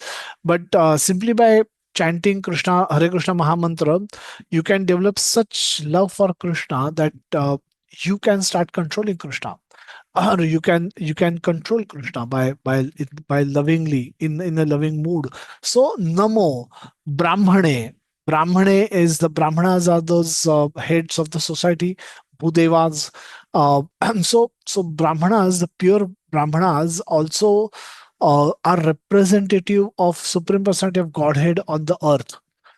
So they are also for such saving of those devotees Krishna appear. So Krishna extremely Namo Brahmane Devaya. So Go Brahmanya Hitaya cha. So Brahmanas are devotees of Lord, and cows, they are the most dearmost object of Lord Krishna. So Namo Brahmane Vaishnave. Vaishnave are the devotees of the Lord. So Swalpa Punya Vatan Rajan Vishwasanaiva Jayate. If your punya is a Swalpa, then you don't have any vishwas in any of these things, and hence if you don't have any little faith also, then you will not be able to accept these things, and you cannot come to Krishna consciousness in that case. Now question is, this punya is the root.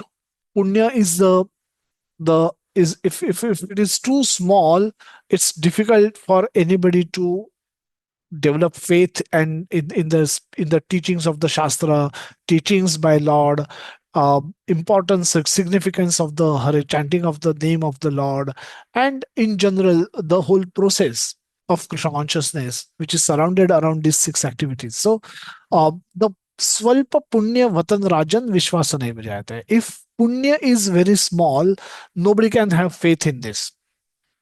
Now, how do we get this punya? Now, by doing spiritual activities, we get spiritual punya. And by doing material activities, good activities, we get material punya. By doing material activities, like you build, you can perform some material charity, material, you can be good with people, you can help people, or by doing various materially good activities, some material punya can get accumulated for you, and as a result of which you can get birth in a nice family, opulent body, good looking body, and so on and so forth. Very intelligent mind and intelligence, high intelligence, and all the good facilities that you may enjoy as a result of your material punya. But one may have material punya and one may not have any spiritual punya. Then the devotional service may never enter our life. Now, how do we get material punya, spiritual punya, or or, or the spiritual punya? We can get by doing spiritual activities. So material punya will not produce spiritual punya. No matter how many hospitals we may build, no matter how many water we may distribute during summer, um, all of those are material activities for which we will get material facilities. Spiritual punya is, um, one may develop by engaging in spiritual activity. Spiritual activity implies that the soul is coming in contact with the supreme soul. So there's a connection between soul and the supreme soul, the soul and Krishna. The jiva and Krishna need to come in contact in some way or the other, and then that triggers a spiritual activity. A simple example can be, people heard in America, Prabhupada chanted Hare Krishna Mahamantra in a garden, in a park, and he was playing Kartal, and he had a nice tune. And simply by hearing this mantra, some boys, some children who were playing there, they came to him and they started dancing and singing behind him. Seeing them, some few more men and women came, boys and girls came, and they all started singing and dancing in the tune. Now, theoretically, none of them knew anything about that Hare Krishna Mahamantra. Most of them didn't even knew who Krishna is. Most of them didn't knew who Prabhupada is. It was like a hippie community that was living there, and everybody would dress in a funny way or a strange way. They were the hippies are the ones who were rejecting the social rules. So they were leading life in mystic, stupid ways. And they thought Prabhupada also wearing saffron gown or saffron dress, dhoti kurta and sweater, he's kind of like them. They used to have long hairs, he has shaven hair. That was the only difference. But so they didn't knew much about a sadhu. They didn't knew much anything about a sannyasi. But simply by hearing Krishna's name, they got connected with Krishna. And that became a spiritual activity. So Prabhupada indirectly created punya for them. So Prabhupada also distributed prasad. Used to cook. People, all these boys used to come to eat vegetarian food that Prabhupada used to cook and give them, feed them prasad. So Prabhupada used to offer that food to Lord Chaitanya Mahaprabhu and give them as prasad. It used to be basic khichdi. And but they used to love that khichdi so much that they used to come there every day for eating khichdi. Now, prasad is another way in which we get connected with Krishna unknowingly, un- without wanting to. So indirectly, you're connecting with Krishna, and that is how your punya gets created. Now, when that punya increases sufficiently, then you inquire about why are you giving me this khichdi every day, or you may inquire that um, who is this Krishna? What is the meaning of this tune? Because every poetic expression can have some meaning. So one may, when that punya will grow sufficiently, one may come and inquire to the spiritual master that what is the meaning of this mantra, and then may Prabhupada will explain the meaning of this mantra, that Krishna is the supreme personality of Godhead, Radharani is his devotee, and she is engaging everyone in his devotional service so that we can go back to Krishna, we can go to the spiritual world. Now, Prabhupada explained this further to those who are interested, and because of their punya, which already existed, they could understood this. Then they said, what should I do? We should chant Hare Krishna. Then they picked up chanting of Hare Krishna Mahamantra regularly. Uh, what should I do more? Okay, become vegetarian. They gave up their bad habits. They became vegetarian. They were getting wonderful vegetarian prasad. So they didn't had to eat. And this is all Prabhupada created punya for these people, Sukruti, for these American boys and girls out of nowhere, out of nothing. And eventually, these boys and girls, more they connected with Krishna, more they were purified, and more their punya start accumulating, and eventually they were transformed. They became pure devotees of Krishna. They're chanting for last 30, 40, 50 years. And that's how they we come to Krishna consciousness. Now, this is a extreme case where people have zero punya and they become pure devotees. And all of us could be somewhere in middle. We have some punya, um, we have some punya, some concept of God exists in India, in every home. Right from childhood, we have been told to do some basic worships.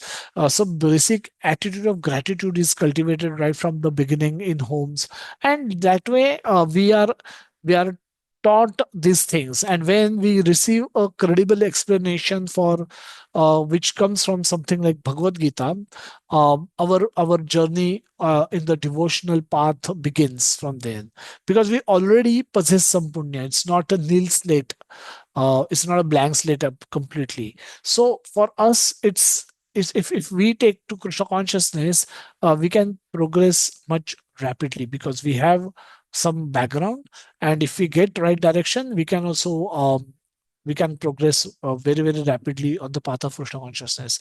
Even American devotees, those who had, but they had nothing, but they had faith, and they, because of the faith and because of the practice, even they progressed very very rapidly on the path of Krishna consciousness and become good devotees, pure devotees of Lord Krishna.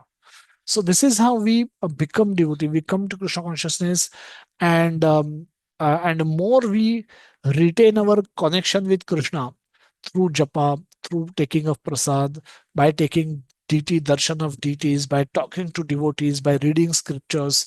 To the extent we increase our connection with Krishna, maintain and increase, enhance our connection, to that extent our punya also increases, and that's how our faith deepens in the whole process of Krishna consciousness. Okay, Bridget?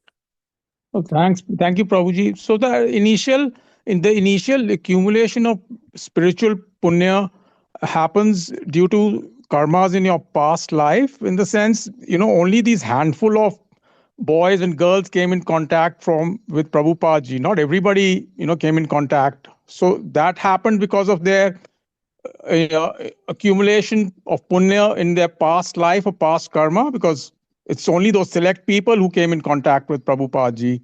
Yeah. So, So this is where the Vaishnava mercy comes into play. They probably have some material karma by which they got darshan of a sadhu. That's possible. But accepting name, hearing this name, repeating this name, chanting this name, taking prasad, all of those activities, they happen because the sadhu was merciful.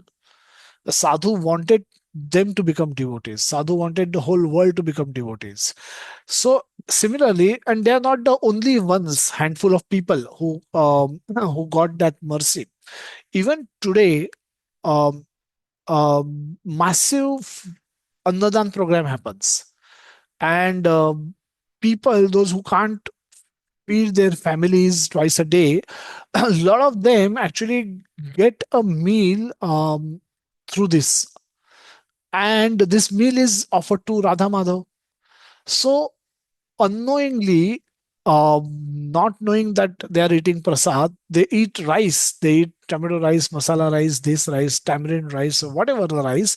But by eating rice uh, distributed in Annadan or during festivals, everyone's punya is getting created, because Krishna is like fire. Unknowingly, also, if you will touch fire, it will burn. That's its nature. So similarly, Krishna is pure. And unknowingly also, if you will touch Krishna, he will start his process of purification. So even those massive Annadan programs that ISKCON undertakes, wherein they feed people with Krishna Prasad, All of those are are events where this punya will start now getting generated. So the same people, same boys and girls from the slums who regularly eat prasad, their behaviors will eventually change. They will stop behaving like their other people who are not eating prasad, and eventually they will come to bhakti. Same, all of them will come to bhakti. No, there's a guaranteed effect. If you eat prasad consistently, you will eventually inquire about Krishna and you will come to Krishna. So, Thanks. Oh, sorry. yeah, Yeah, please, no, no, please. no, no. It's because of devotees' mercy. Yeah. This can go to go to people. People can receive this as a mercy from devotees and Vaishnavas.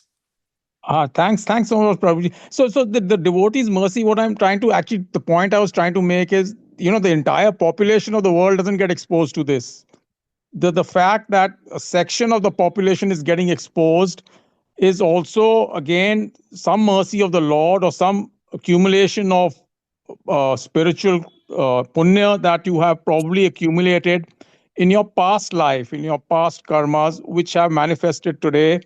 And that's the reason why you first get exposed itself to a devotee, to a pure devotee. The entire world is not getting exposed to such devotees. That was my limited point I was trying to make, Prabhuji. Um, uh, think about it, yes and no. So the world has exposure, but unfortunately, not because they lack punya. They are unable to take up to the process, and those who accept this prasad, they don't accept it as a mercy from Lord. They're just accepting it as rice. So eventually, but yeah, why not somebody else? That can be the question. Um, but it can be given to everyone. It depends on where devotees are able to go and distribute prasad. But it should be done everywhere. It can be done everywhere, and that's why it is done every temple, ISKCON temple. The Annadan program happens so that everybody who walks in goes out with some prasad, with some connection with Krishna.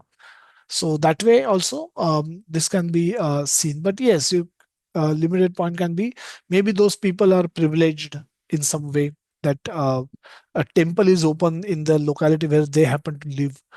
That's possible. Yeah. Okay, thank you so much, Prabhuji. Hare Thank Krishna, thank you you. so Hare much. Krishna. Okay.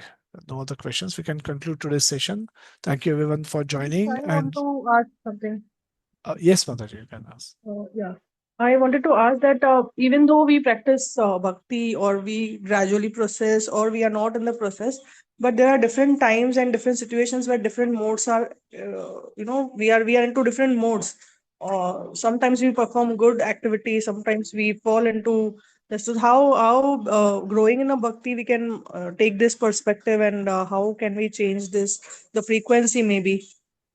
Yes, despite of becoming a devotee, is the modes, the effect of modes are seen. And sometimes even if not wanting, you end up acting in tamoguna or you acting in rajoguna. So, so some of these modes are actually necessary for the bodily functioning. For example, if we have to sleep, now sleep per se is defined as a tamogunic activity. Now, a devotee will not say that they don't want to sleep. Uh, Now I become a Krishna devotee, I'll never sleep. We don't have to do that. And whenever we will sleep, we will be in tamoguna. That's fine. But then we can regulate our sleep. We can regulate our sleep in such a way that we get good sleep at night so that we don't have to feel sleepy throughout the day. Similarly, eating. Now, to eat, a devotee will have to work to get and that work will be performed in the rajoguna. Work activity will be a symbol of rajoguna. We'll have to Accountants will have to go to office and do accounting. Bankers will have to visit bank. A salesman will have to go to sales. Insurance person will work in insurance. A manufacturing company person will go and work in the manufacturing sector. Now, all this work are Rajoguni activities, but so to that extent, you're in Rajoguna. You're not even in Satvaguna.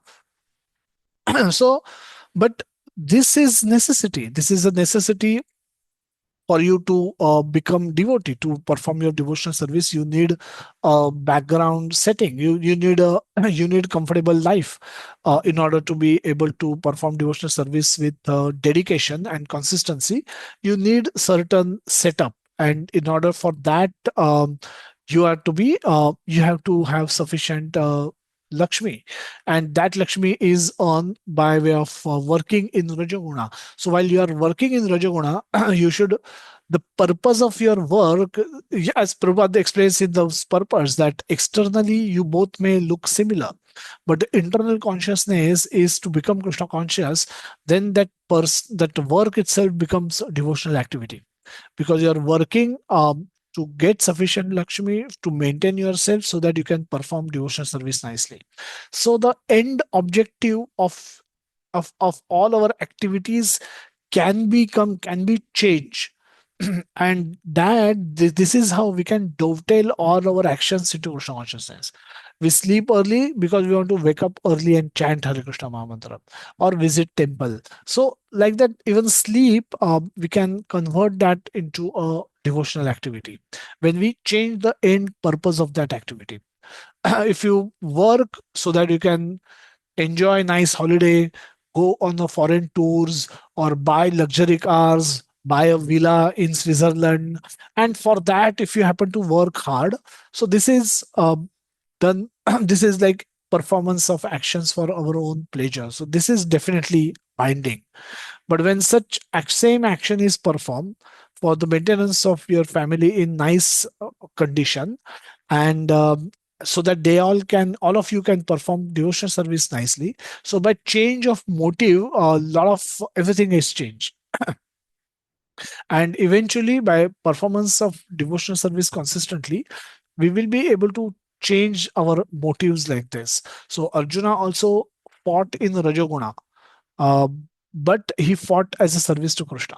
So his actions were in Rajoguna. The fighting a war involves killing, and that's definitely a Rajasic activity.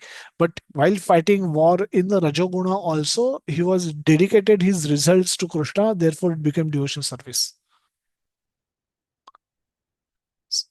Okay, so as we will progress further, we will understand how do we use these modes to serve Krishna. Okay, Prabhuji. Hare Krishna. Thank you, Hare Krishna. I think we have few questions in chat box also.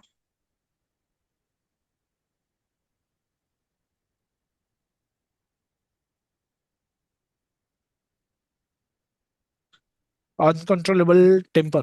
Yes, Mataji. This is this is again a Rajasic Tamasic activity, and so we are not we are all never in pure gunas. We will also experience a dominance of one guna, but it's always a mixture of multiple gunas. And uncontrollable temper is definitely a mixture of tamoguna, rajoguna. And how do we handle that? That's again that's a big question. But in general, we can if we chant Hare Krishna Mahamantra regularly, we will be able to control reasonably control our anger. And it's not that Prabhupada never got angry. He was a pure devotee, so he would also get angry. But his anger was more out of compassion for people. And he would never be controlled by the anger. So when we get controlled by anger, that's where it becomes bad. Then our actions also becomes uncontrollable. But if we are in control of anger, like a parent will scold their children, now, they don't get into rage and kill their children in that rage, because they are not controlled by the anger. Their anger is for correction. giving a correction to their child, and they have their children's best interest in their mind, and they want certain behavioral corrections, and because of which, after giving instructions, when the things don't improve, they also use anger for those corrections. So you are in control of your anger in this case. There is not going to be so but when the same anger is expressed by people who get drunk, and they get into a quarrel with each other, and then they end up killing each other. That's where the those people are under the control of the anger. When we get angry, so we should, so important thing is lose we should not be controlled by anger. We should be in control of our anger. So this way, we will be we can, because anger will also have has its own use. So, but uncontrollable anger, I'm assuming it's that's definitely something that we need to work upon. And by performing chanting, simply chanting of Hare Krishna Mahamantra also, this anger can be improved. This anger situations can be improved upon. I don't see any other questions. So Prabhuji, Hare Krishna. I have yes, one. Mataji. Yes, yes, go ahead. So, Prabhuji, by this session, I came to understand like Tamo good, Rajo good, and these three gudas are ultimate doer of anything, everything. Uh, so these gunas are, we act using these gunas. Okay, so the gunas by per se are not the doers. Just like when you type go, the computer is completing it as goa, but you have a option to delete a and type god, and then search on god. Now you are changing the way you work. So just like, if we were not to have free will and make the change in the way our gunas are pushing us, then there would have been no meaning for scriptures to exist. So scriptures exist because they tell us what is right, what is wrong. And using our intelligence, when we understand what is right, what is wrong, we should be able to correct wrong into right. And that choice we all have. Just like in this example, when I say my computer completed go as goa, I understand it. This is not what I want to search right now. Now I'd go and delete it a and replace it with d, and then I search. Now I'm changing. That I have this freedom to change. So we are not completely under the influence of gunas. The gunas are pushing, that they push us in certain directions, but we can push back and we can change our direction. Now for that, one needs understanding of scriptural instructions and conviction of the nature of the scriptures. That's, if we listen to the scriptures, we will be benefited. And because of using these two, we can change the pushings that are coming from the gunas to take them uh, to whatever the path we want to follow. Eventually those become gunas. Then the moment, next, after few days of searching for on god, next time, even if you want to search on goa, the default settings will complete it as god. And now if you really want to search on goa, then you may have to delete d and replace it with a, and then create a new search on goa. But so the modes per se are neutral. They are neither good nor bad, but the way we will indulge in those modes, the way we will create those pathways, the more and number of times we use those modes, that's how they will think this is the way that should be acted. But they can be changed. Okay. Yes, Prabhuji, got it. Thank you. Thank you, Prabhuji. Prabhuji, Purnima Mataji had a question that in daily life, when we eat outside or we have our food in the cafeteria, then how do we offer it to the Lord and take it as a prasad? Okay, so this is Purdi Mataji is still there. No, she's not there, but She's still not there. Yeah. it will be So helpful for basically, whenever we eat food outside, now, um, so there is, I mean, to the extent possible, it should be avoided. That is one.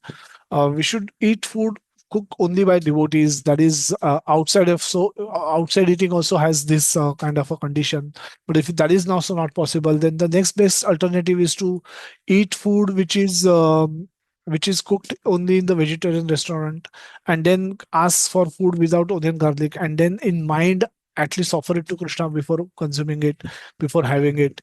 And if that is also not possible, if you are in some foreign land where the vegetarian food is also very rare to get, and you happen to get food with whatever onion, garlic, then at least chant Hare Krishna Mahamantra to minimize the sinful reactions that will come.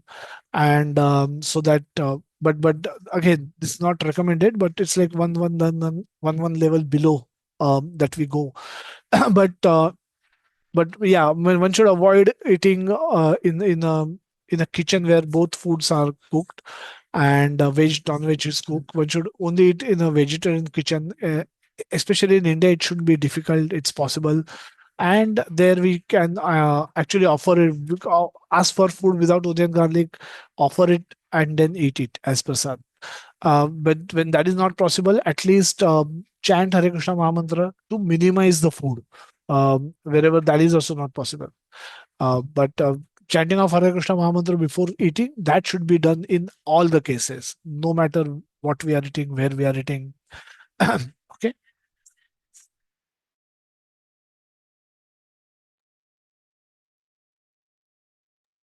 Okay, so I think we can conclude today's session. Thank you everyone for joining and staying back. Jagannath Baldev Subhadra माई की जय, शिल प्रभुपाद की जय, निताय गौर प्रेमानंदे, हरि बोल हरि बोल, हरि हरि बोल, Hare Krishna everyone, thank you so much. Hare Krishna Prabhuji. Hare Dandavat Krishna Pranam. Prabhuji, Dandavat Hare Pranam. Krishna Prabhuji, Dandavat Hare Pranam Krishna Prabhuji. Prabhuji. Thank you so Thank much. Hare you. Krishna Prabhuji, Dandot Hare Pranam. Krishna. Hare Krishna Prabhuji, Dandavat Pranam. Hare Krishna Hare Prabhuji, Krishna Dandavat Krishna Pranam. Prabhuji, Prabhuji, Dandavat Dandavat Pranam. Pranam. Thank you so much, Prabhuji. Thank you, Hare Prabhuji. Om Krishna, Pranam, Hare Prabhuji. Krishna Prabhuji. Thank you so much. Dandvat Pranam. Thank you so much, Prabhuji. Hare Krishna.